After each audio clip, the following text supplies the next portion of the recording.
एखन अपने सब सुनि रहल छी आरटीआर रिकॉर्डिंग स्टूडियो की शानदार प्रस्तुति। डीजे उमेश सुखीपुर बाजार। शादी के ला मंगिया सजेला धोखा देला प्यार में। शादी के ला मंगिया सजेला धोखा देला प्यार में। रहबे नहीं खुश के छौरी, हाँ रहबे नहीं खुश के छौरी जाके ससुराल में। रहबे नहीं खुश के छौरी जाके ससुराल में।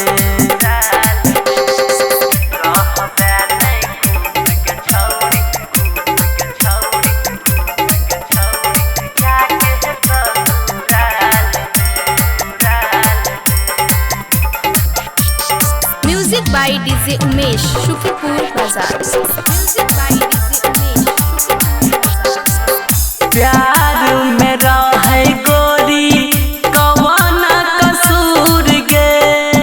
प्यार में रहे गोरी कौन कसूर गे। डोली में बैठ के गेला हमरा ससुर गे।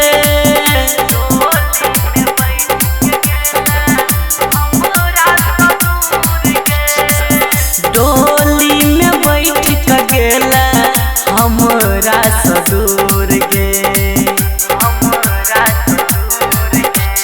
तोरा याद में पीबै छी हम रोज रोज शराब गे।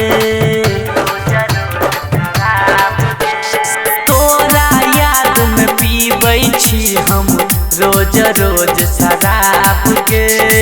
रहबे नहीं खुश के छौरी, हाँ रहबे नहीं खुश के छौरी जाके ससुराल गे। रहबे नहीं खुश के छौरी जाके ससुराल गे।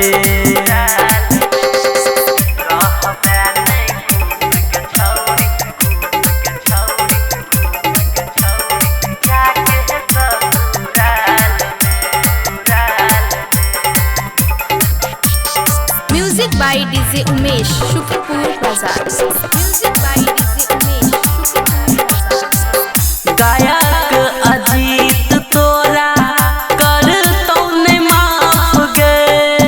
गायक अजीत तोरा करतौ नहीं माफ गे। जब तक रहबे अपन पियाजी के साथ गे। जब तक रहबे अपन पियाजी के साथ गे। जब तक रहबे अपन पियाजी के साथ गे। सरवन बेदर्दी के दिल पर तू चला दिलक कटार गे। सरवन बेदर्दी के दिल पर तू चला दिलक कटार गे। रहबे नहीं खुश के छौरी, रहबे नहीं खुश के छौरी जाके ससुराल गे। रहबे नहीं खुश के छौरी जाके ससुराल गे।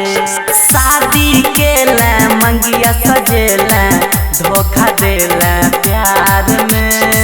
रहबे नहीं खुश के छौरी, हाँ रहबे नहीं खुश के छौरी जाके ससुराल में। रहबे नहीं खुश के